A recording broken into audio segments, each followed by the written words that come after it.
Ladies and gentlemen, welcome back to another episode of Coupleonukes. As always, I'm your host, Mr. Whiskey. And whether you have been here with us since the beginning or you're brand new, I just want to inform y'all that what we normally talk about on the show is mental health, especially in relation to the military. One of the biggest issues we cover is suicide. As y'all know, or if you don't know, my ship set the record for the most suicides in a year and went under an investigation. It's about 22 a day, although some reports suggest up to 40 a day among veterans and active duty members who are taking their lives, not just military, but law enforcement too. However, ladies and gentlemen, we must not forget that suicide isn't the only thing claiming the lives of our brave American men and women. Out there, active duty, in the combat zones and on the front lines, we lose men and women almost every day. Even though there's no official war that America is fighting in, just like World War II, there are conflicts all across the globe. And based on who we have in power, we may or may not get involved in those. It's not always up to the American people. And even with these other countries, how much power do the people have when it comes to getting involved in a conflict? Well, our power starts with putting the right people in office. In a world full of social media, fake news, AI, and so much hate in America for America, Americans are hating on America. Yeah, if America's that bad, why are there refugees and immigrants desperately trying to get into the country, albeit even illegally, if it's such an awful place? We really take for granted the freedom that we have, and we let that freedom go by being bystanders. A democracy is great because it puts the power into the hands of the people. But whether or not we use that power is up to us. One way that people are using that power is by spreading awareness. And I have two such gentlemen tonight who work on making ads to help promote the truth and to help make sure we get the right people in office. So Mr. Caden, Mr. Steven, I'll let you two introduce yourselves. Mr. Caden, would you go first? And please tell us a little bit about yourself, please. Yeah, absolutely. I'm Caden McQueen. I'm the vice president of our new Super PAC, Since I'm on Earth, which is currently running two ads right now, which you'll see on the website, which we'll plug later, with a third ad in the works on Al Sharpton. And I'm vice president of that. Awesome. And Mr. Steven, I guess that would make you the president. Can you tell us a little bit about that? Correct. We have a super PAC called sunshineonearth.com. And I would ask any of your listeners just to go to the website, sunshineonearth.com. You can see the two ads. Ladies and gentlemen, interrupting the episode real quick just to let you know that I'm actually going to go ahead and put the ads in right here for y'all to check out.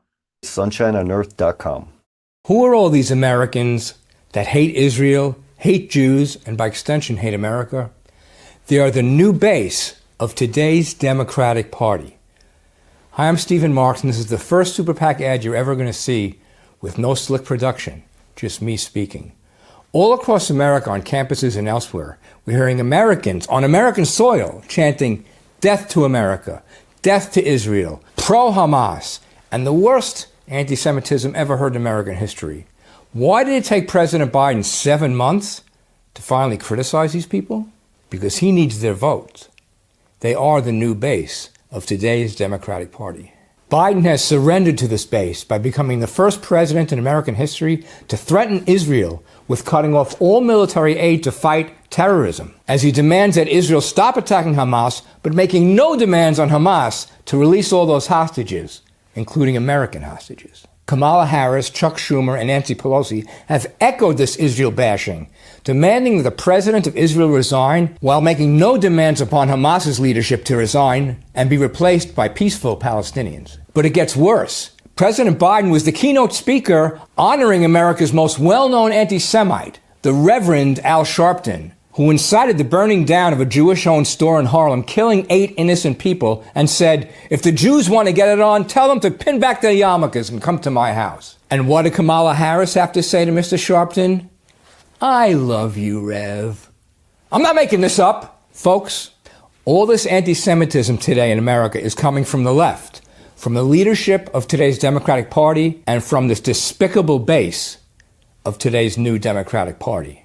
If you'd like to contribute to help us air this ad as often as possible, go to sunshineonearth.com. Thank you.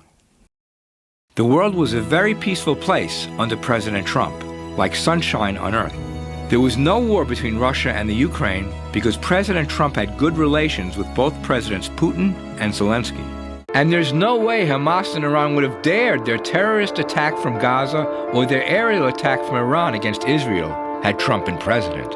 Unlike Presidents Obama and Biden, who befriended Iran, the most dangerous terrorist nation in the world, and gave them back billions of dollars in sanction money that they could have used to fund their recent attack against Israel, President Trump reimposed those sanctions, which badly disabled Iran's funding of terrorism. And finally, the Taliban would have never taken over Afghanistan had Trump been president. So if we want world peace, we want Trump.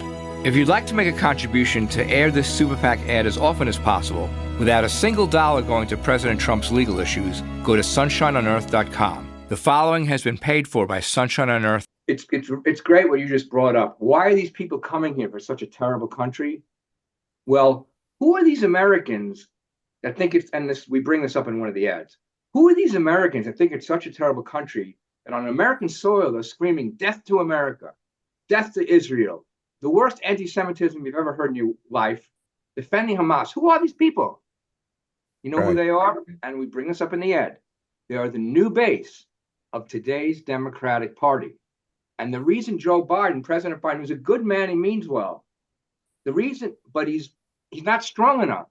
The reason why it took him 7 months to finally criticize all this crap going on the college campuses, and by the way, not just the students, the faculty are rejects from my generation, the baby boomers that were outside burning their draft cards and burning the flag during the Vietnam War. Those are the people who now teaching these kids to hate America. Anyway, they are the reason President Biden took 7 months and so petrified criticizing them was because he needs their votes. They are the new base of today's Democratic Party, which is the point of our first ad. And it's great that you brought that up, that if all these people from all over the world, well-meaning people who want to become Americans and really want to love America, and probably most of them will be productive.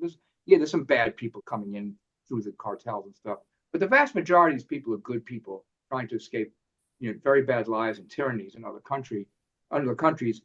But these youngsters in these colleges, you notice they're not normal middle class colleges. They're all like high-end Harvard and Columbia, Right. very rich, elitist. And I kind of sort of grew up a little bit in this general, not so much, but I dealt with people like that. They're the ones that are out there yelling and screaming and hate America, hate Israel. Even some of them are even Jewish. They don't care. And they're the ones spouting this just pure hatred. And the reason is President Biden, who I said is a good man, and I lived in Washington for 20 years. I knew him a little bit just to say hi to and chat with. Well-meaning man.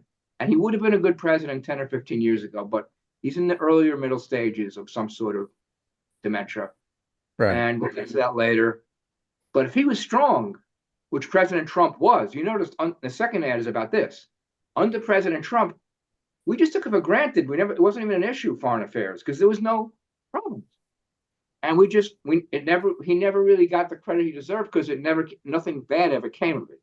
There would never been a war between the Ukraine and Russia because he had great relations. It was really respected by both Zelensky and Putin. He had great relations with both China and North Korea. And just his strength and his power and Ronald Reagan was the same way, and FDR was the same way during World War II. And you mentioned Teddy Roosevelt also. There's no possible way Iran or Hamas would have pulled that initial terrorist act, which started all the mayhem over there. Right. Donald Trump was president.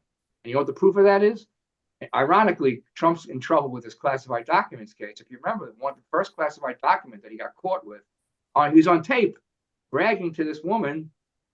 For some reason, he thought it was funny. He said, I'm not even supposed to have this thing, but it's not even legal. If I was president, that's why he's in trouble now. But what's interesting, that classified document, if you remember, it was, look, this shows you how if Iran tried to do anything stupid, we were just going to take them. In other words, And the Iranians, they have intelligence. The Israelis have bad intelligence, maybe, but they have intelligence. They know this. And we have bad intelligence as well. How could we and the Israelis have not known something like this was coming? I'll tell you why. The Israelis and the Americans used to be great at infiltrating during the Cold War and when Israel had all those enemies around them. Now all the Arab countries, except for Iran, are all great friends to them. So they've kind of gotten, a little soft with their intel. So they don't infiltrate the way they used to, or we did, and the British did during World War II. But that's another whole story. So the second ad is about how we just took it for granted under President Trump that it was a peaceful world. And because of Biden's weakness, the first thing was him letting them just walk into Afghanistan, the Taliban, without firing one bullet, taking over that country that you would know better than me, 20 years and how many tens of hundreds of billions of dollars that we spend trying to protect Afghanistan. Right. And the whole thing, they just casually saunter in without one bullet being fired. And they're now in control of that country. Fortunately, they are at least being semi-friendly with us, but it doesn't matter. They still were terrorists at one time. We don't really know if we can trust them. We have to deal with them. But it never would have happened under President Trump. It just wouldn't have happened. They never would have had, I could say something. They never would have had the balls to just walk through because they knew they would have been taken out. And so also under President Reagan, the reason we ended up with a great peace treaty with Gorbachev, eliminating US and Soviet Union's 80% of our nuclear weapons were abolished because they knew that it was called mutually assured destruction under President Nixon and détente, which meant both sides knew they couldn't drop a bomb or do anything stupid because we all had the capacity to take each other out 20 times over. But Reagan was a visionary. Unlike Nixon, and détente did work, okay? We had good relations with the Russians from Khrushchev and Brezhnev from World War II till Reagan. But they controlled all those Eastern European countries that were living under tyranny. That was part of the Yalta Agreement, and FDR kind of had to sign that. Because in World War II, they were our allies, the Russians, and they took, as you know, they did all the heavy lifting. 23 million lives lost. We only lost, a couple of thousand, World War II, something like that.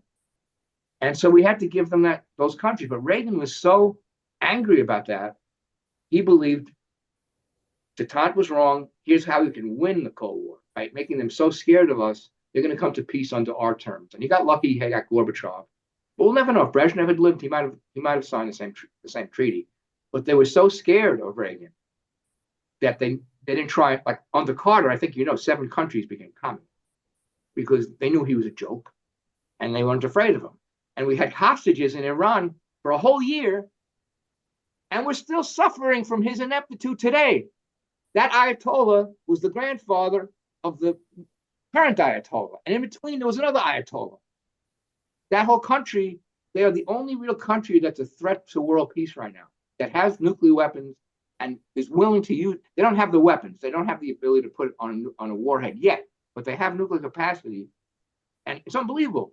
First, President Obama signed a treaty with them saying, you could do whatever you want. We're not going to, under Reagan and Gorbachev, they had an agreement.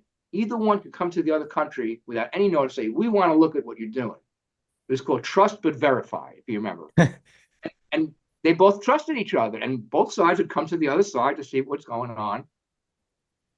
President Obama did the exact opposite. He signed the treaty saying, we'll give you 10 days notice or something stupid like that. Trump came in, he ripped up that treaty with the Abraham Accords, actually put in a toilet bowl. And then President Biden comes in and he makes even worse than Obama, gives Iran back, what was it, $16 billion in sanction money. And some of that money definitely went for that terrorist attack that they were funding Hamas. So the second ad talks about how we had world peace under Trump because he showed strength, the way Reagan did, the way FDR did, the way Eisenhower did. Even John Kennedy, even though he screwed up the Bay of Pigs, he learned from that and became a strong president. Lyndon Johnson tried to do that but he had the wrong war. Vietnam, he really thought there was going to be this domino, what they call it domino theory, if we give up Vietnam. But it turned out to be just a civil war. And after we lost South Vietnam, we thought we were going to be in trouble. They might try to take over some other country. But we got lucky the Vietnamese called President Ford at the time and said, hey, we want to be your friends. We want trade. We want to like you have with China. And we have really great relationships with them right now. We're friends. We have trade like we do with China. And so, but the point I'm making, even though Johnson was wrong, he was at least trying to show strength. And Nixon did get the peace treaty with Vietnam by showing strength and by making a deal with China, giving them all that economic aid. It caused a rift between China and Russia. And that gave him a lot of leverage when he went to Russia and made a peace deal with them. So these were strong presidents. And then Jimmy Carter comes in. If you're too young to remember, folks, that was his campaign slogan when he ran in 1976. Because of Watergate and the Vietnam War, people had lost faith in their leaders lying to them. But under his presidency, he actually sided with the communists in El Salvador. It's mind-boggling. When Castro invaded Zaire or what was it called, the Congo at the time, he actually said they were a stabilizing force. I'm not making this up. He didn't like America too much either. Neither did President Obama, but that's another totally different story. But he was so weak that in Iran, when they overthrew the Shah, who was very corrupt, but he was very good friends with us. He was very good friends with Israel. And he allowed us to have our, military there. He was a very corrupt leader, but he was no threat to anybody outside of Iran, whereas these people now are a threat to the whole world. And Jimmy Carter just let them. And he was even stupider because he brought the Shah into America to get treated for cancer, which he eventually died. Carter was trying to have it both ways to appease both sides. And what happens when you try to do that, you piss off both sides. And President Biden is doing the exact same thing now in Israel. One day he's pro-Israel, next day he's anti-Israel. He's going back and forth. He's trying to appease the far left on his side that hate Israel. He's trying to appease the moderates and the conservative and the Jewish vote in Pennsylvania and Philadelphia.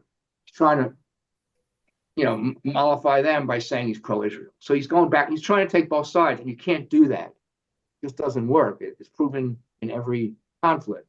You have to take a very strong side. And, last thing, I'll just end with this. President Biden had a very unique opportunity to get reelected and go down as a great president in history. And that was when Iran initially bombed Israel. That was the first time Israel had been attacked since the Yom Kippur War in 1978. So that's 88, 98, almost 50 years ago, whatever. That gave Biden an excuse. If he had one testicle, just go in and take out Iran. You know how long it would take? About a week or two. We took out Iraq in 2 weeks, and they had the fourth largest army in the world out of Kuwait, using what was called smart bombs. From the highest miles high, they could drop these things down that could go in a silo this big. And that's what Carter started funding that. And the big military buildup under Reagan with those smart bombs. Nobody knew where all this money was going. We didn't know until that war in Kuwait. And we were able to take out Iraq out of Kuwait in like 2 weeks. And then when we finally went to the ground after 2 weeks, Colin Powell was the genius behind this whole thing. And Arnold Schwarzkopf was the guy on the ground that made it work. We went to the ground war, they were fleeing to us. And the whole, the whole point is, I forgot what the point was. But, the whole point is, if President Bush was able to form this coalition, if you remember, of the friendly Arab countries, NATO, even Syria, can you imagine Syrian soldiers fighting side by side with Americans? They all had a common enemy, Iraq. Right now, the Arab countries have a common enemy with Israel, Iran. But if President Biden had one testicle, he would have put together a coalition, same thing. We could have taken out Iran in 2 or 3 days. And you know what? 2 or 3 weeks. There would be really no terrorist threat left in the world, or any threat. The other countries that have nuclear weapons, they're not crazy. They're not going to drop a bomb like Russia, China, Pakistan, India, France, England, us, Canada. Because we're sane, civilized people. These are religious fanatics that would have no qualms with dropping atom bombs, because then they get to see Allah the next day. And this is not a knock on all Muslims. 90% of them, at least, are really just great people. And they're very deeply religious. And Islam is really a great religion. I learned that growing up for your time with Muhammad Ali, who convinced he was more responsible than even Martin Luther King for white people realizing black folks were really okay. When he was champ in the 70s, he became almost a colorblind person. Your love for him, like he loved everybody and everybody loved him back. And it's hard to believe, but Jews and Christians had a very high opinion of Islam in those days because of Muhammad Ali. And if I asked you today, Time Magazine does this thing every year, most popular person in the world. It's usually a president or a famous, somebody positive, very famous. And if I told you that for 6 or 7 years in a row, Time Magazine's most popular man of the year, 6, 7 years in a row, was a devout Muslim, you'd think I was crazy, right? If I said that today, the way Americans feel about Islam. But it was Muhammad Ali. He made, like I said, Christians and Jews have deep respect for Islam because it changed him and it made him into the man. When he was young, he was never a bad guy. He was a little edgy and he would talk about white supremacy, but when he became Muhammad Ali and had this religious transformation, it showed the world that Islam really is a great religion. So it's unfortunate that these lunatics, who are only maybe 5 or 7% of all Muslims, that's the stereotype that Americans in the West have of these people. And it's all because of Jimmy Carter. He let them in there in 1980, and they're still there. And because he showed weakness. And if you remember, last thing, this is kind of funny. Do you know when those hostages were released? They were in there for a whole year. They were released the day Ronald Reagan was inaugurated. To humiliate Carter, number one. And because it was like, oh, we're facing a real president now. We can't keep these hostages. We just let them go.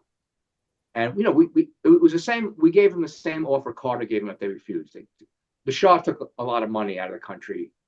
He looted the country. Carter offered to give the money back. They said, screw you. But when Reagan offered the same deal, they took it. Because they didn't want to mess around. They didn't want to fuck with him. And he wasn't even president. This is image of being a tough guy helped get those hostages out. Jimmy Carter, pretty much for a whole year, foreign country holding American hostages. I keep saying last thing, I got to add this in. Those hostages in Gaza, many of them are Americans. People forget this. They're not just Israelis. And what's President Biden doing? It's unfortunate. There's two ways to look at this. That Israel should do a ceasefire and come to some sort of agreement with Hamas that's civilized and the hostages are out. Then there's the other side that says you cannot deal with Hamas under any circumstances. It's the same thing as dealing with Hitler. They're terrorists. You cannot deal with them. You have to take them out.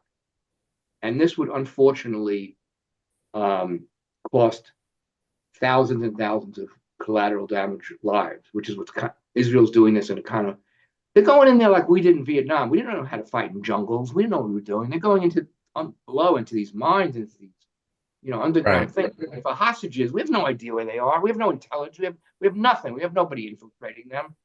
Neither does Israel. So they're going in there blind. So it's two really bad choices. But if you're looking at the far bigger picture, Harry Truman dropped an atomic bomb on Japan and killed 70,000 innocent people in the first bombing in Hiroshima. And realizing if he didn't do it, we would have to go to a ground war there, and we would have lost millions of lives. In addition, civilians as well as military lives. Right. The Japanese didn't know that we actually had 2 bombs. They didn't know if we only had 1 or if we had 5 or 10 or whatever. So they were hoping we only had 1. So we dropped the second one. They didn't surrender for 5 or 6 days. We dropped the second bomb at Nagasaki. And then there was a fight within the Japanese government. Did we have another one? We really didn't, but they didn't know that. And if they knew that, they would not say. Not a chance you want to take when that many lives are at stake, Yeah, and Exactly. that's why they surrendered. It was because we showed, and unfortunately, Israel's in that position. It's just my opinion, I could be wrong. The only way any ending of that war that keeps Hamas, in existence and in power means Hamas won that war. you understand? If they're allowed to exist after they did that terrorist attack, cutting off babies' heads and doing all, where the Israelis are killing civilians, but not for the purpose of killing civilians. It's different. Right. So these Americans and these kids on the school that are screaming genocide, they should be hung up by their balls. I shouldn't say. But by the way, they hung up Mussolini by his balls. Yeah, we know that. Upside down, naked, very shameful. And the leader of, it was either Romania or East Germany, when the people outside went in, they thought that Gorbachev was going to come to their rescue, and he didn't. And they hung one of them up by their balls too. I don't remember which one. But Gorbachev and Reagan agreed that he's not going to prop up those countries anymore. And Gorbachev warned them, I'm not going to help you, but they didn't believe him. And of course, when Reagan became president, it was Reagan and the Pope. You remember Pope John Paul? He was Polish. That's why he was picked as the Pope, because the best country they knew to get rid of communism without firing a single bullet was Poland and solidarity. And the Pope and Reagan put together this like underground network helping solidarity. That was the anti-communist Poles, who first time and any time in first time in history, communist country was taken down without firing a single bullet. And that's pretty amazing. So a lot of credit goes to the Pope. That Pope at that time was a great man. Right. And he and Reagan put together, once Poland fell, all those other Eastern Bloc countries realized, oh my God. So then after Reagan left and Bush took over, then the Berlin Wall came down to Germany. And then the East Germans all ran to the West, it became one country. And Bush and Gorbachev made an agreement to let them enter NATO, and everything was good, And then all those other countries became free countries. Now, a lot of them still have problems over there. Democracy, some countries don't take well to democracy. Russia is a great example. They don't want democracy. They love Putin, and they want him to be basically a dictator. So sometimes it doesn't always work. And look at all those Arab countries that have monarchs. But you know what? These are benevolent monarchs. There's not one poor person in any of those Arab countries who's suffering, because those monarchs are really great people. They don't understand corruption or anything. And it's not just because they have oil money. We have more oil than them. Iran has more oil, and the Iraq under Saddam Hussein had more oil than Saudi Arabia at the time. It's not because and the country was poor, and people were poor. So it's not just because they have all that oil; those people live so well in those countries. So democracy there isn't really needed. It's kind of strange, because you have great leaders that really love the people, and every person there lives very well, and they are civilized people. Now they all have peace with Israel, and they're friends with the U.S., except for Iran. So anyway, I think I said enough. Now, Caden, you being a youngster from a completely different generation, so you don't remember half the stuff I'm talking about. But when you see the present, before we even met, when you see these kids on the college campuses and the rioting and the anti-Americanism, did any of that go on at Kent State where you go to college? Was any of that any kind of craziness like that? Not as bad as the Ivy League schools. No, there were protests, but they didn't escalate to full-on animal-like behavior. So they were peaceful protests, you're saying? Yeah, exactly. And I'll tell you my opinion for what it's worth. That's a blue-collar college. Whereas these Ivy League schools and big shot schools, these are spoiled kids. They never had to work a day in their life. And you probably know this from the Vietnam War. The big problem with that war is if you were in college, you didn't have to go you couldn't be drafted. Right. You got an extra deferment. So every soldier was poor, black and white. That's why there were so many black soldiers in Vietnam. And of course, they can't get away with this today. There hasn't been a draft since then anyway. But anyway, if there was, they could never get away with just saying the life of a rich person in college is more valuable than life. A senator's son. As the song was written, I ain't no senator's son. Yeah, that's Creedence Clearwater Revival. And what's the name of the song? Fortunate Son is the name of the song. Right. And the senator he was talking about, it's just a little piece of trivia. Awesome. was Al Gore's father, who was a senator, because when Al Gore, to his credit, he did serve there honorably, so we shouldn't criticize. But he was put in a place where he was out of danger, and he can't blame Al Gore for that. If his father was a senator and put him in the Senate, it doesn't matter. He still served, even if he was up in the thing just watching over whatever. His life was in danger every day, and he served honor. But so for some reason, John Fogerty had a bug up his ass against Mr. Gore, and that was the senator they were talking about. It wasn't just senator's sons; it was any rich person's son who's in college. Right. Didn't have to get drafted. It's, you talk about a draft today, and I spoke on a previous episode about how I think there would actually be a civil war, because a lot of people would say, you're not drafting me, I don't support this cause. Now, first, Stephen, I got to take a step back and thank you for, I'll call it a history lesson. You have a lot of wisdom and information. Thank you. And in my President's Day special, I had a 4-part episode series where we, it was mostly drinking and patriotism and BS, but we did cover some presidents. And I brought up a great point that I think connects here really well, which is we aren't taught about presidents really in, high school or middle school. I was saying, I know George Washington, of course. I know the ones that have been around since I've been alive, but, there's so many presidents that you just don't learn about, or all the things they did. We don't even know their names. There was presidents named. I said, I've never even heard of this person. And as an American, I believe we should be educated on our history, but American history doesn't go that far. It's always the American Revolutionary War, and it kind of stops there. Well, but this might shock. I'm sorry to interrupt, but I'll lose my train of thought at my age. My generation, we knew who the presidents were. This all started, I'm not sure exactly when.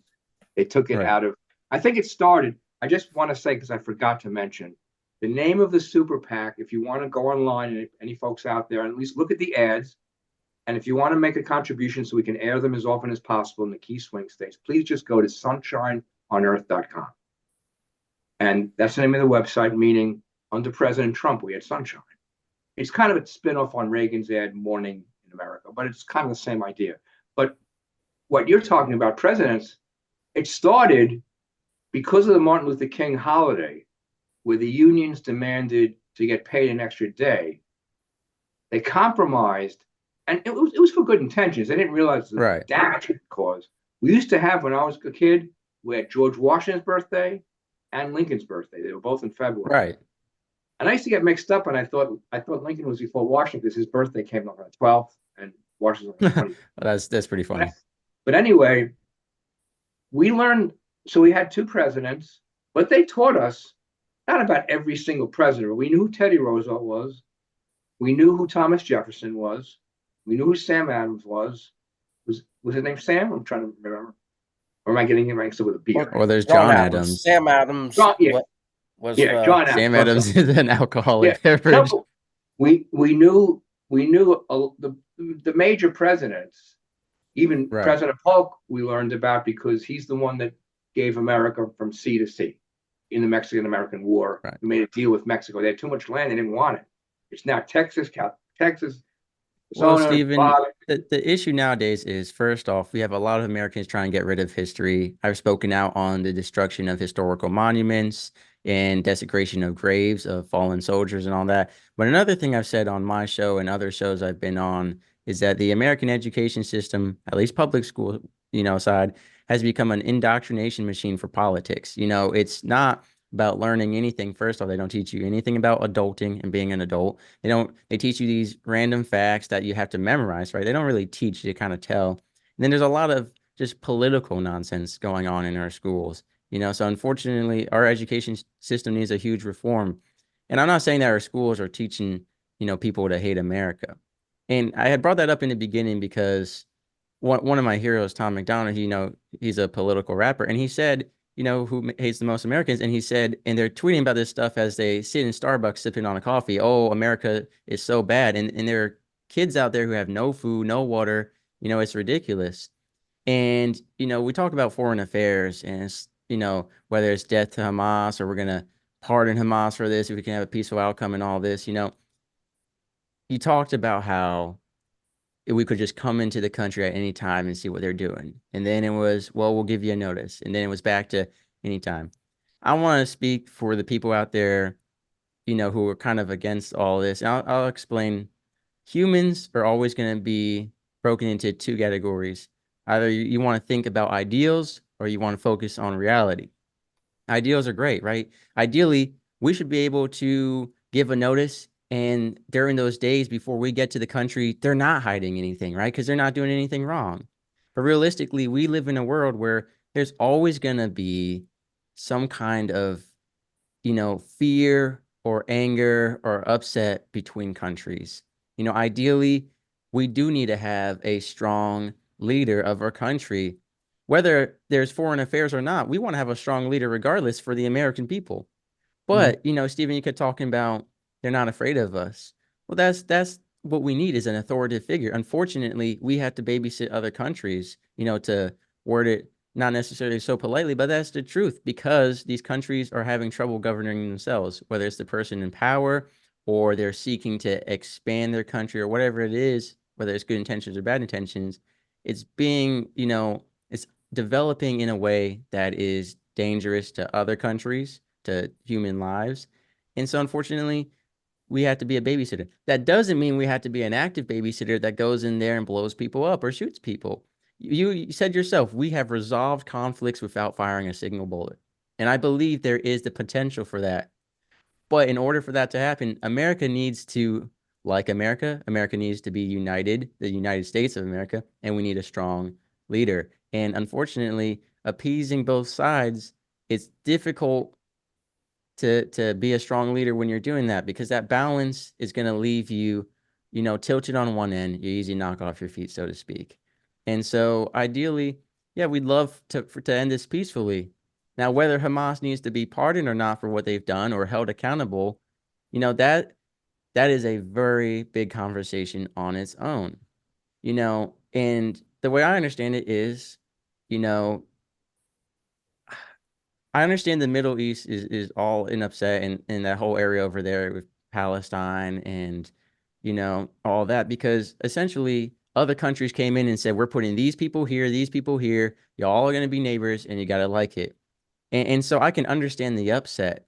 And like you said, but we deal with things with accords, with papers, and unfortunately, we can't get everyone to agree on these documents. We need Hamas to agree, like you said, this is how we're going to settle things. These are the new borders. But inevitably, if we even went in and managed, whether it was with a strong leader or force, and what are we going to do? Say again, Israel, you're here, and we're going to have the Jewish people here and the Arabian people here. Unfortunately, eventually there's going to be someone who's upset about it.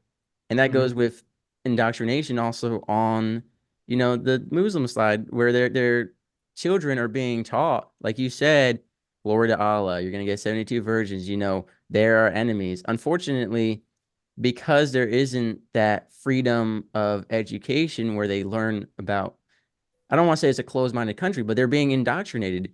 You said that these other countries aren't radically religious. Yeah, And that's the only truth. Iraq. Russian Today, kids only aren't being Iraq. raised to, they might Right. be raised not to like America, but they're not being said, they're not being told, hey, when you're a teenager, go put on a bomb and blow up a bunch of Americans, right? They're saying, look, America's got a big stick, we've got a big stick, mutually assured destruction, like you said. But these other countries are being raised, we don't care what happens to us in the process, we're gonna destroy. And I have an episode coming out of a man who was formerly incarcerated in prison, and he said, Mr. Whiskey, the most dangerous person is someone who has nothing to lose. He was talking about prisoners who get out, and it's like, who cares what happens to me? Same thing with these countries that are raising a people that they don't care what happens to them. They're being promised that, destruction leads to great things you know, and it's hard for us, and I don't know if it's even morally righteous of us to force, other countries to believe that their religion is wrong, right? They can have their religious beliefs, but like you said, there have been peaceful Islamic people. And what we Yeah. need is a modern day Muhammad Ali. We need someone over there to rise up and say, look, peace is the way. But Hamas isn't that. Hamas doesn't believe peace is the way. Otherwise, they wouldn't be committing these terrorist acts. But And can I just go say, ahead. the King of Jordan, the President of Egypt, the Crown Prince of Saudi Arabia, President of Kuwait, President of the Emirates, They are all great people, and they want peace, and they want all the good things that Christians and Jews want. So it's only right now, it's only with Iraq kind of out of the way, and it's kind of an anarchy there, but Iran is really the only, it's not as bad as, in other words, you look through history and the First World War, the Second World War, the whole Cold War. This is like very minor compared to what we've already gone through. You're too young to remember that. But these conflicts of today going on are so minor compared to, just me growing up through the Cold War, during the Kennedy years, we had shelter drills, like fire drills, where we had to go on the ground floor of the school. It's because everyone's walking on eggshells. No one wants us to go through that again. And they believe that we're trying to have that on both sides. But unfortunately, and like I said, we don't need brute force. Like you said, I believe you said Reagan came in it wasn't even in office, and they were like, all right, we're going to stop, right? So if Biden could do that, which I don't know if he's at the point now where he's irredeemable. I think, like you said, medically, there might be some issues there, but we're coming up on another election. That's an opportunity for America to put in a strong leader, and that strong leader, I mean, in just a few days, we've seen it happen. Like you said, in just a day, things could change like that. It's just a matter of, and also it's not just about the leader. Other countries are laughing at us because of some of the things we're allowing in this country, some of the things we're rioting over, and some of the weakness that Americans are showing. All this America hate America, it makes us look weak. Yes. And just want to add that throughout American history, whenever there's been a war, at heart, Americans are always isolationists in the beginning. Right. But then with a strong leader showing them, no, we have to do it this way. Do you know in World War II, when Roosevelt ran for his third term, 1940, he ran on not going into Europe. He swore that he was not going. The country was very isolationist. But once we got in there and we won or were winning, people come behind a great leader and they make them more they make them more interventionist. Another great example, another example was when Reagan first started his military buildup. 80% of the country was against it. It was very provocative. It looked provocative. In New York, where I was, at Central Park, there were moratoriums like almost every week where 1 million people would be there, not just radicals. People really thought that Reagan was being very provocative, not understanding the bigger picture. But once we started winning the Cold War, and when we went into Iraq, into Kuwait in the beginning, if you remember, because of the War Powers Act, the worst piece of legislation ever passed. It happened after Vietnam. Before Vietnam, a president could just go in without Congress. The War Powers Act means the U.S. Senate has to okay it. Do you know it was either 51-49 or 52-48? I'm not sure. That vote to let us go into Iraq. We came very close to not being allowed to go in there. Wow. And a lot of Americans were against it. But once they see victory and they see good things happen, they're behind the president.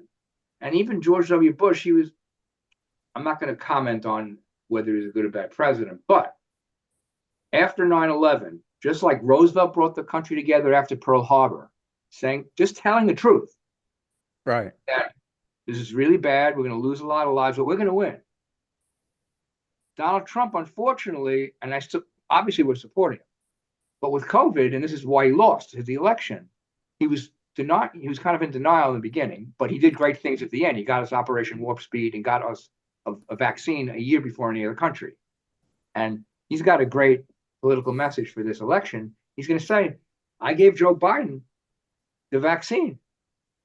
And why isn't the economy booming like it was when I was pre-COVID? That's going to be his argument, at some point.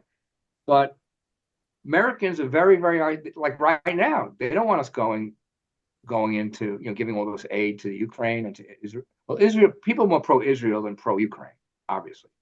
But most Americans are against us going in. But you know what's going to happen? I believe there's already a deal cut between Putin and Zelensky. But they have to show, I believe they have to show political strength domestically. It's not like making this. So they're going to fight for a while. But I think they've already cut a deal where Russia will get to keep part of that country that they've already conquered. And a lot of those people really want to be Russians anyway. And it'll make both men look very strong. If they cut a deal, because Zelensky will go down in history, he saved the country. And Putin will go down as he brought, he made the country stronger. I think they've already cut a deal. It's just my opinion. I could be cynical. Right. But neither one, because think about it. Putin has the ability to just take them out a couple of, why is it 2 years? And they're still like at a stalemate. He's not really trying that hard. Or maybe the military really is inept. As you know, all the drones are coming from Iran and from China. And we had that problem before Reagan. We put all our money in tanks. The Russians too. And maybe they're still doing that. Why don't they have the ability to take out Ukraine? It's kind of strange.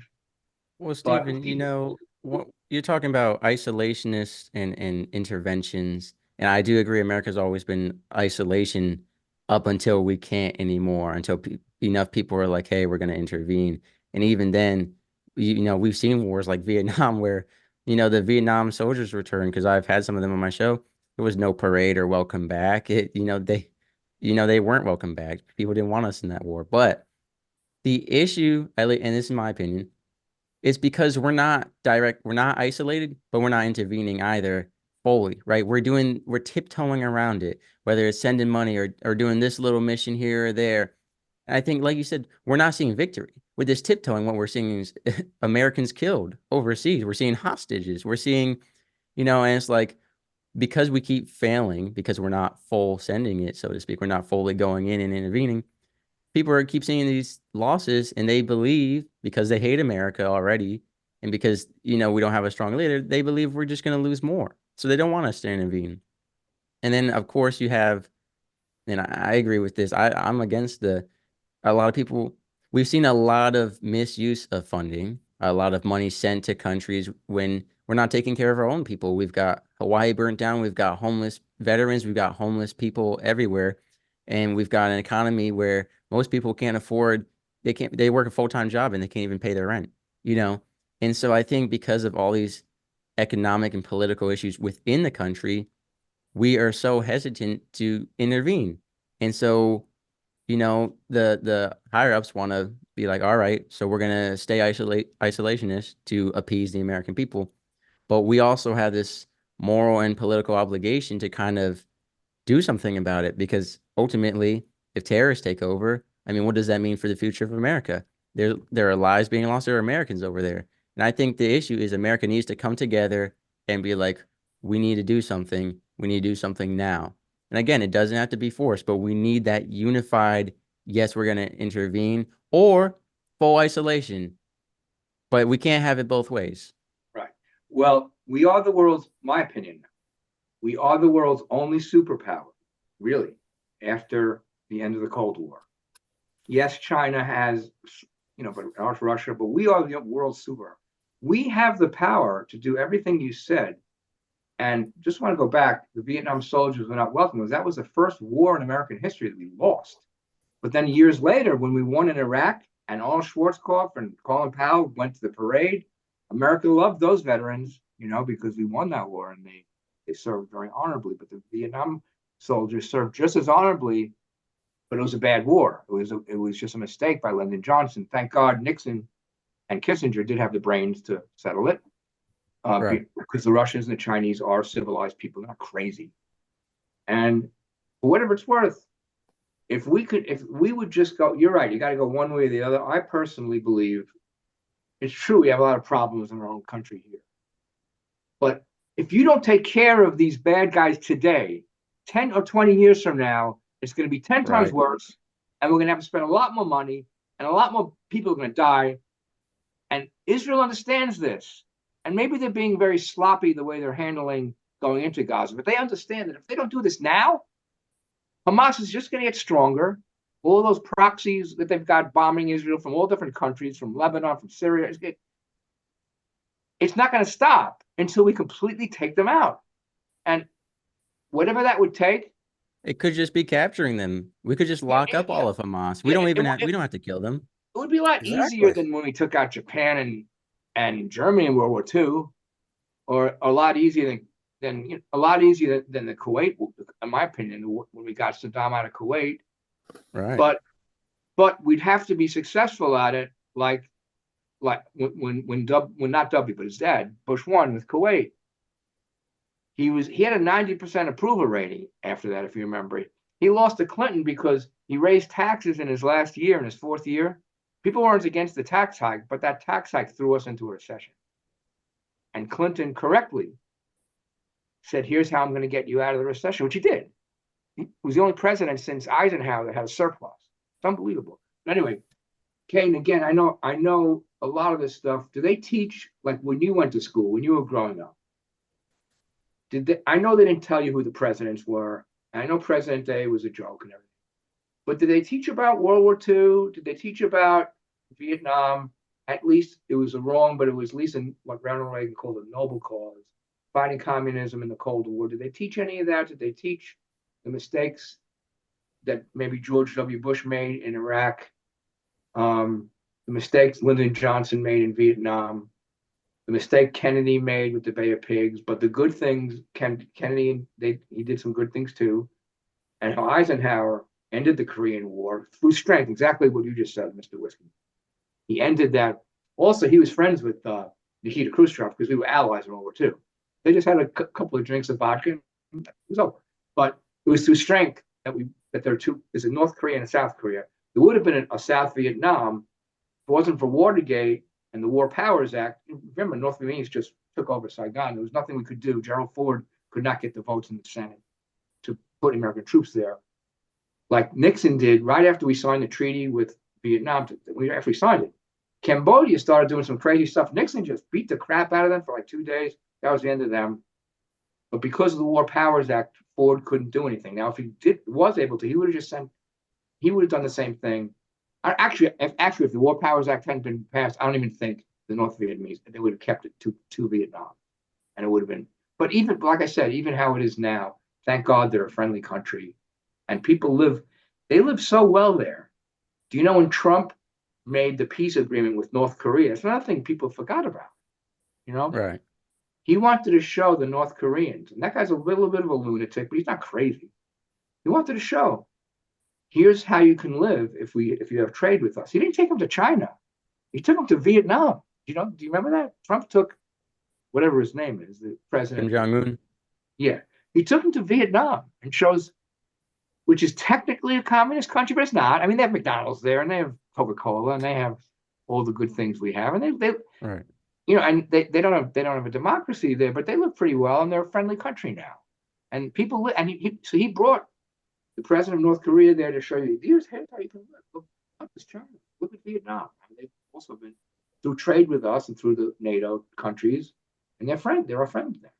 And people forget, by showing that kind of strength with, what's his name? King, can you pronounce his name? I'm Kim bad. Jong-un. Well, Kim you're Jong-un. talking about strength through prosperity, through almost ruling with love. Like, this is how life can be. And the that's, president of the China. issue is, you look at America right now, and other countries don't want to be like us because of all the political drama, because of the divide in our country.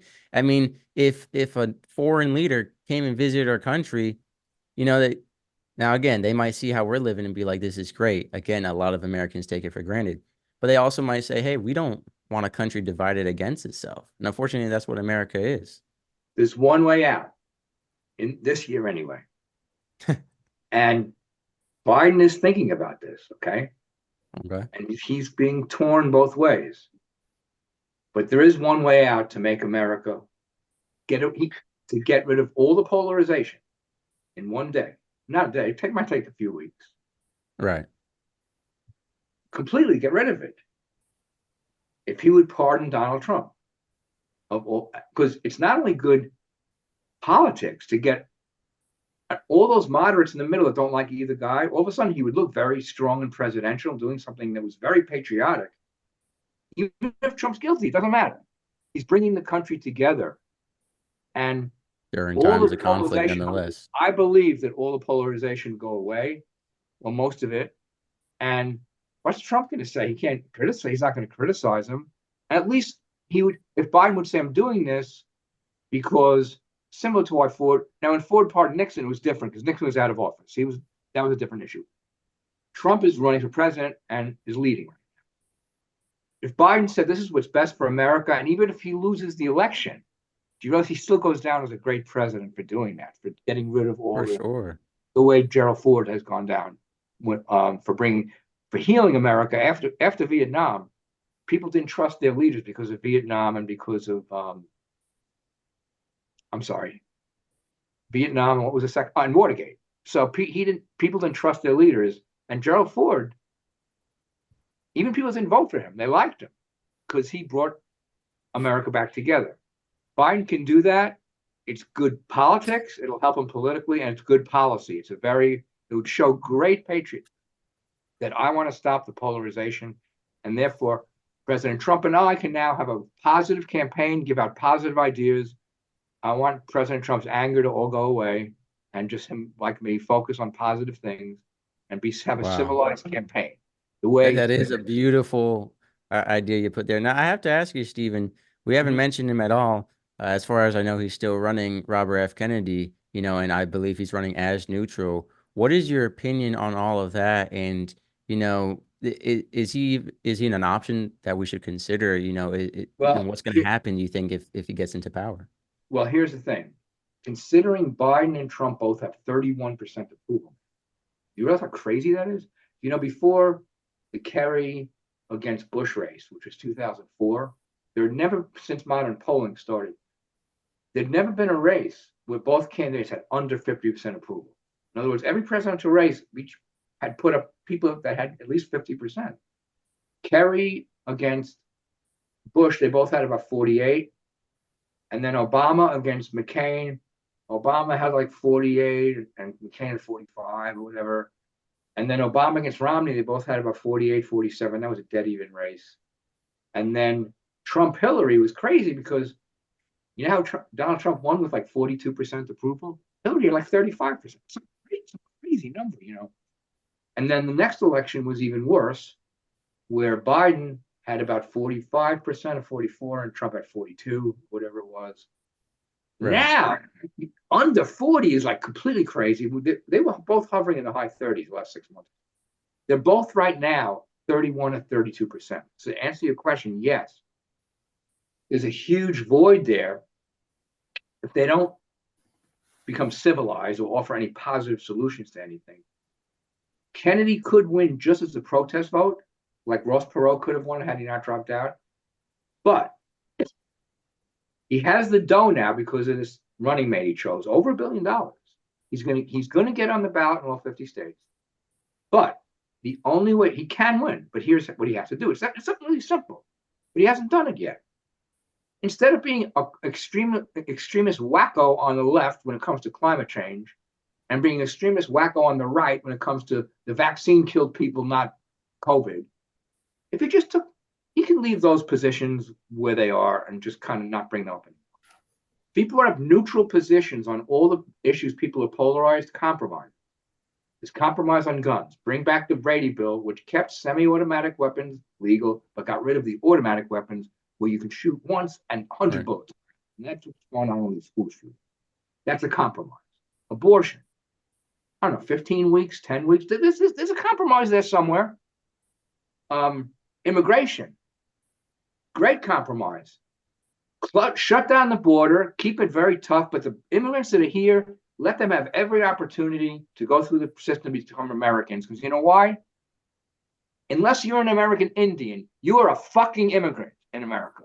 No matter who you are, we're the only country that doesn't have a lineage of one, DNA. We're a country of immigrants. If my grandparents or yours or Caden's had to go through what these people are going through now, I'd be playing in a rock band in the Ukraine or in Romania, where my grandparents were from. I'm serious. If it wasn't for if they had what they call draconian immigration laws like they have today, we have to have a system that lets the good people in while we keep the bad people out, and the people that are here, they have to be given the dreamers, what they call them. There's compromise everywhere on any issue. Kennedy if he had 1/10 the brain of his dad, who was my hero growing up, just 1/10 the brain, but he's taking these crazy positions. He still could win just as a protest vote. You never know, right? And just it's possible. Right. People vote. If you look at presidential races throughout my lifetime, at least half of them were won not because they loved the candidate they voted for. They want to change. Okay, give you a great example. Nixon only beat John Humphrey because people wanted out of Vietnam. They want to change. Carter Right. only beat Ford because after Watergate, people wanted to change. Reagan only beat Carter. They didn't love Reagan. Well, they got to love him after one term, but when he ran 80, they didn't love Reagan. Carter had to go. 18% inflation, 18% unemployment, 18% interest rates, hostages, gas lines. And then Bush won when he screwed up the economy and went into recession as last year. That's how Bill Clinton got elected with 43% of the vote because the Perot siphoned off 20%. They didn't love Bill Clinton. They wanted to get rid of Bush. So, and then you had some positive elections. Reagan's reelection was positive. Clinton's reelection was a positive race. Bush and Gore was kind of weird because it was so close. People didn't really care for either one. So I would kind of throw that out. And Bush, I don't know what, he was so popular.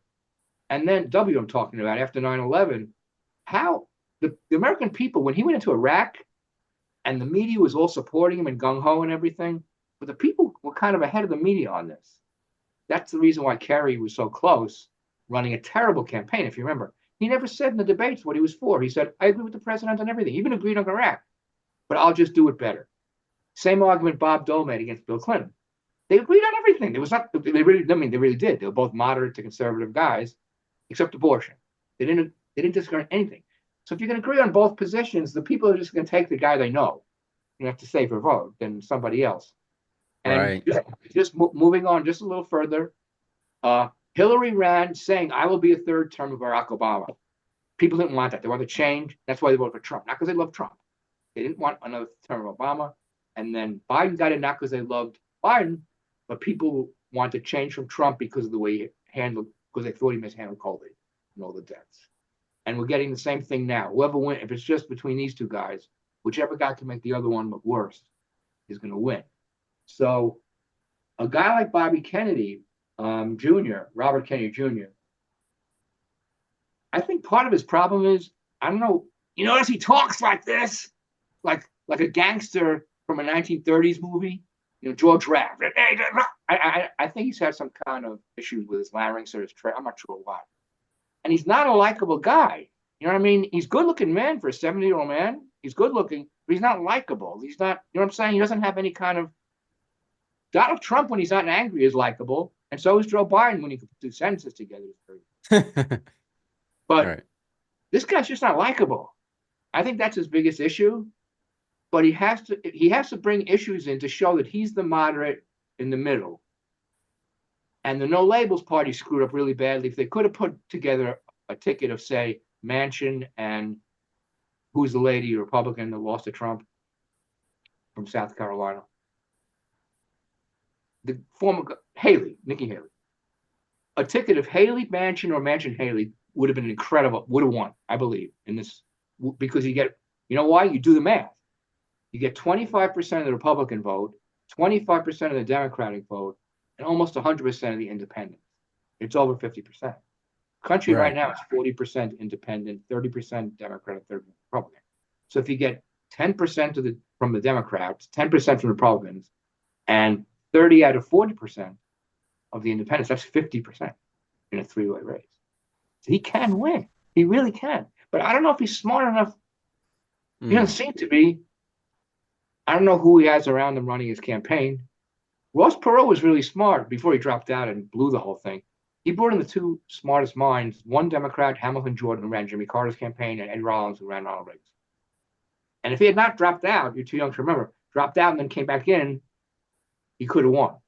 Because people didn't like Clinton or Bush. But even with all of him being crazy, he still got 20% of the vote. Can you imagine? That's the most a third-party candidate got since Teddy Roosevelt, when he left office and came back and tried to run, he lost. He actually came in second. Taft, who was the incumbent, came in third.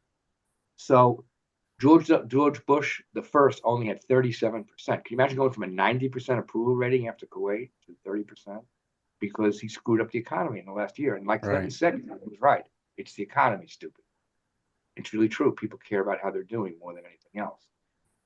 The other thing Kennedy would have to bring up, you got to bring up the Reagan tax reform in '86, where he got complete Democrats to come with him. Do you know we had only 3 tax brackets, and the highest one was 28%. It was 28, 25, and like 16 or something like that. Anybody who made, after he took all the deductions out, 25,000 or less, that's the equivalent of maybe 60,000 or less today, paid no taxes. And you know why it was how it could be revenue neutral, which is amazing when you're giving such tax breaks to them. Right. They fucked the big corporations out of every tax loophole, every tax shelter, and they passed it in the middle of the night. Dan Rostenkowski on the Democratic side was a hero with Robert Reagan. They got this thing in the middle of the night. And all the people they screwed gave them so much money, all the special interests. These special interests didn't think they would do something. But anyway, for about 5 years until Bush 1, you remember, reversed the tax cut in his last year. And we went back to the 9 brackets that we still have today. Well, and you said it would be the equivalent of about 60,000, which is less, more than what most Americans are making nowadays. I mean, most Americans are struggling. There is a way to get everybody living well, and Reagan did it for his last, I guess, 3 years of his presidency, and the first 3 years of Bush. For 6 years, that's what we had. And so, yeah, you're right. Bobby Kennedy can win, but he has to come up. I mean, I could be wrong. It could get so bad between these two guys that they just vote for him anyway. But he might not win enough states to win the Electoral College. So what happens is that gets thrown to the House of Representatives, the new House, who's going to get voted in. Right now, the Republicans have a couple of seat lead, but we don't know which party would control the House. They would end up deciding who's president. And that hasn't happened in like 100 years or so.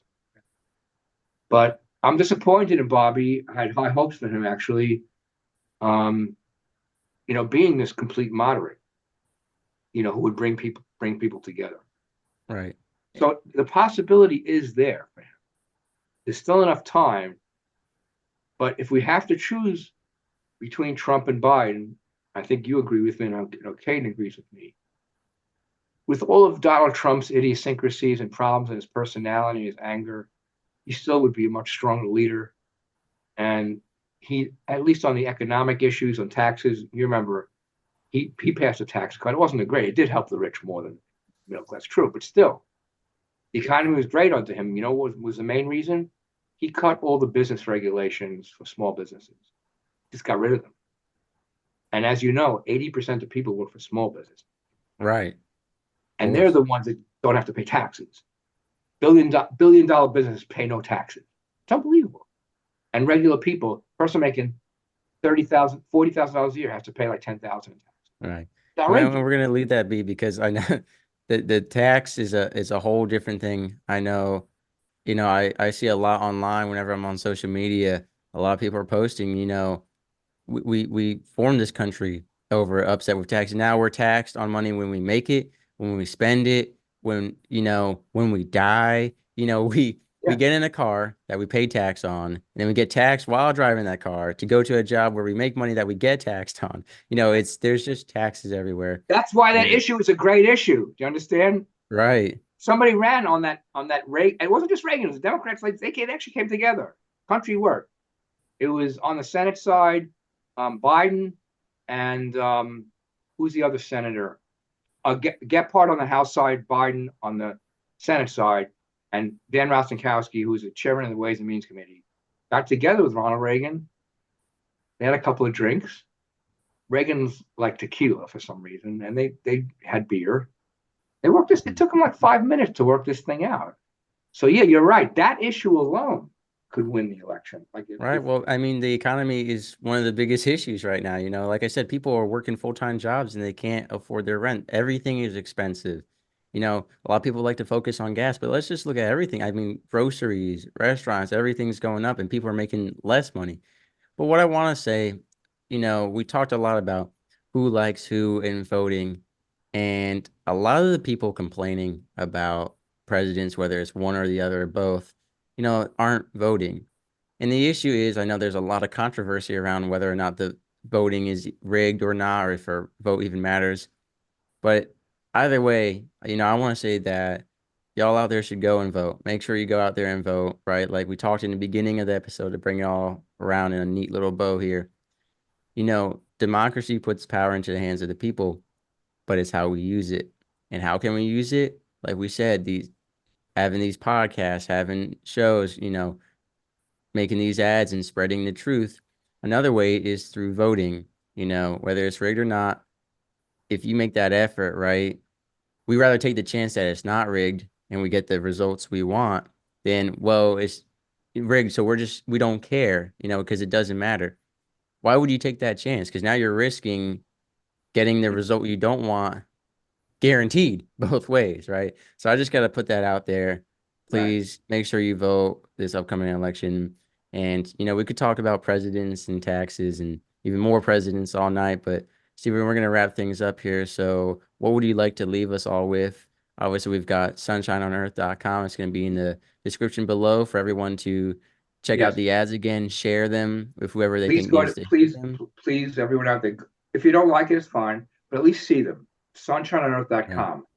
And in closing, is a positive thing to what you just said. Do you know in the last election, as polarized as America was, we had the highest voting turnout in history. It's like I think we were about 80%. And the one before that, very high turnout. So people are engaged, but we just hate each other. But it's still better than it's still better than not being engaged. Right. I agree. So Exactly. And Caden, the last thing. Are people engaged in your generation right now? No. They whine, complain, moan, groan, and go on Twitter to try to cancel people. And I personally find it absurd. Because if they have time to sip on their Starbucks beverage, buy Uggs, which are these boot type things, and complain how they don't have designer clothes, then they have time to engage and go vote, to put it simply. And to answer your earlier question, no, we didn't learn how the presidents made mistakes during the wars in school. So what did you learn as far as the president?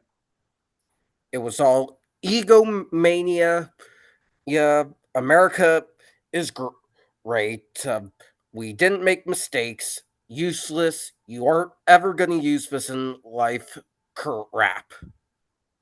I'd have to say, at least from my experience, they focus a lot on the personal mistakes and some of the political issues rather than some of the stuff you're talking about, Stephen, as far as, what goes in terms of presidency. It's more political in terms of Democratic or Republican and this and that. And it's difficult because schools are told, hey, you're not allowed to be political, but teachers get political and then they make their class one way or the other. And honestly, I feel like unless you're choosing to take those advanced history classes or you express an interest in history and pursue that, I mean, things kind of stop. Yeah, you might cover World War I and World War II, but definitely nothing modern. Desert Shield, Iraq, right? We have the 9/11. They'll hold an announcement right on school days on the day of 9/11, but you don't really learn about all the newer stuff.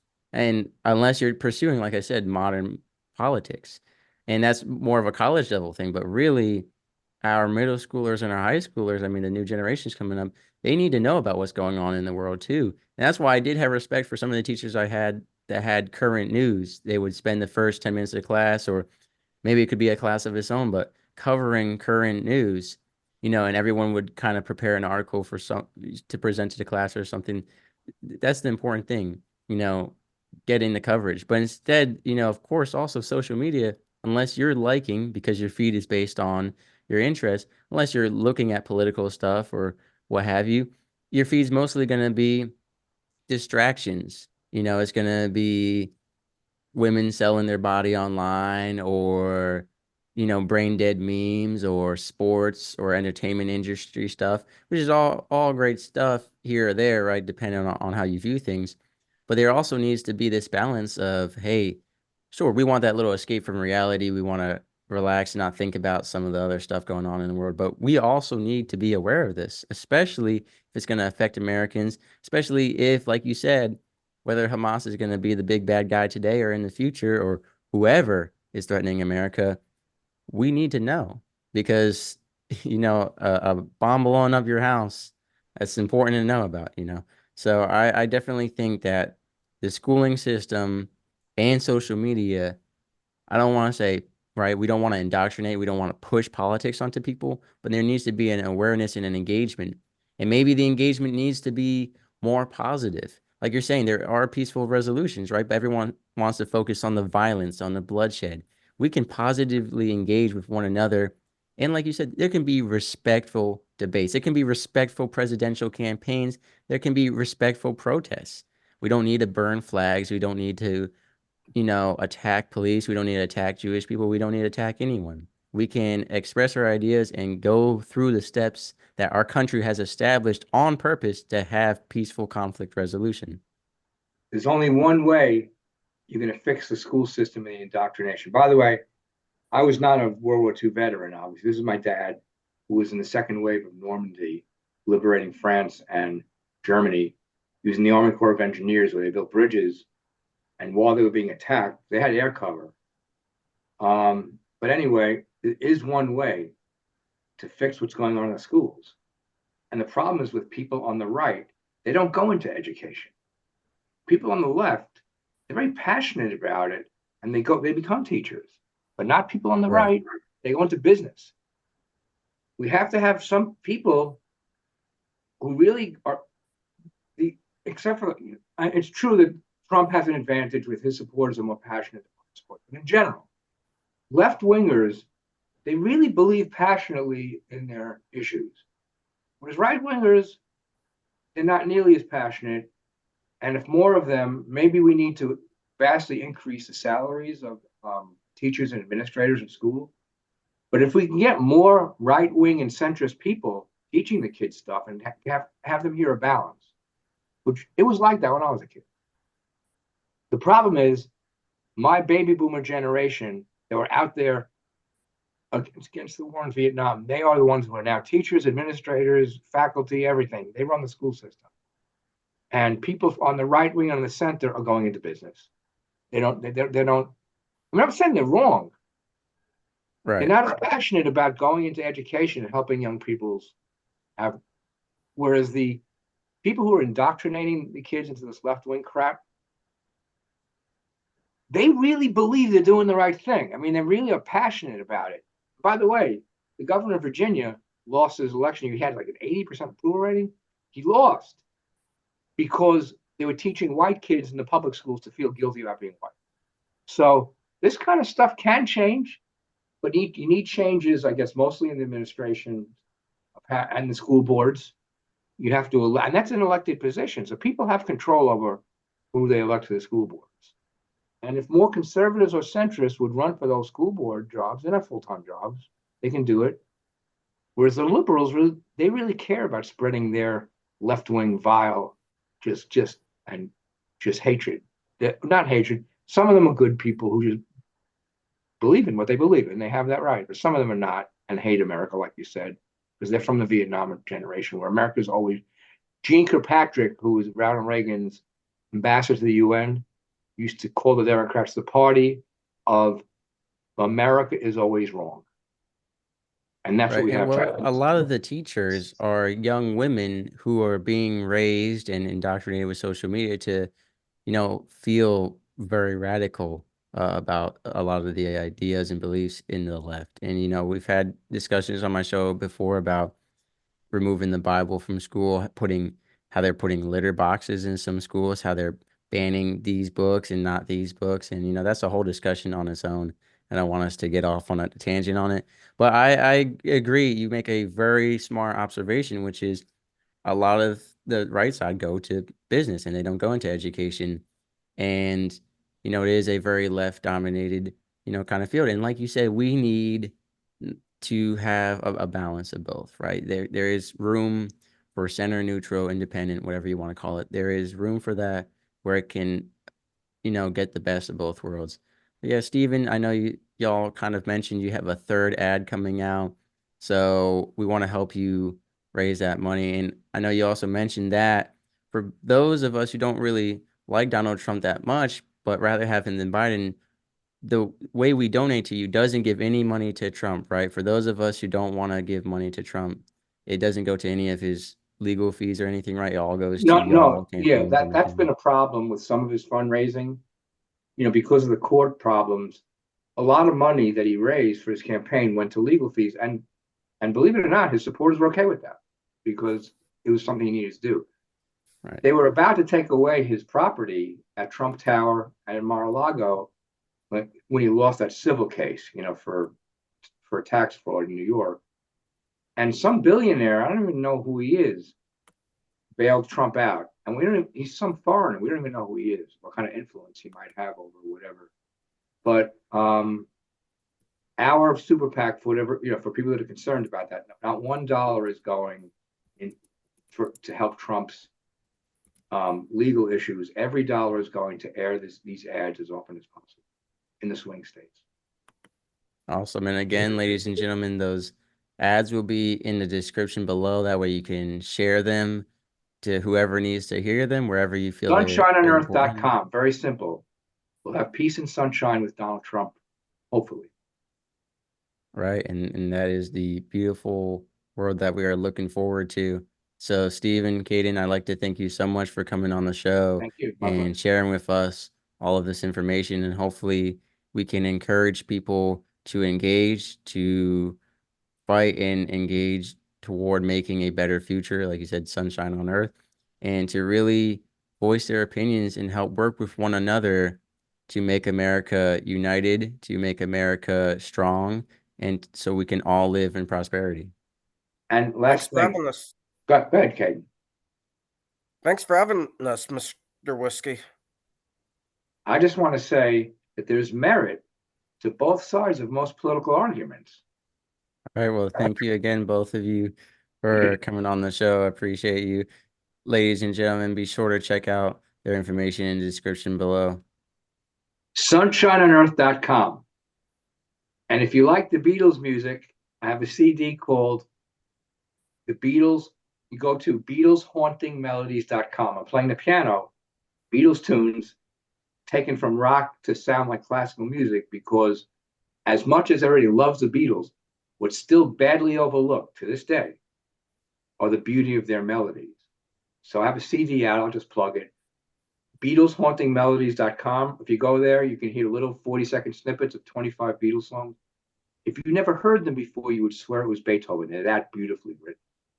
Is it okay that I put that in there? Yeah, that's awesome. Thank you for sharing that, Stephen. So, ladies and gentlemen, go check out those ads and /or the Beatles. SunshineOnEarth.com. That's most important. Thank you. Jokes and laughter fill the air.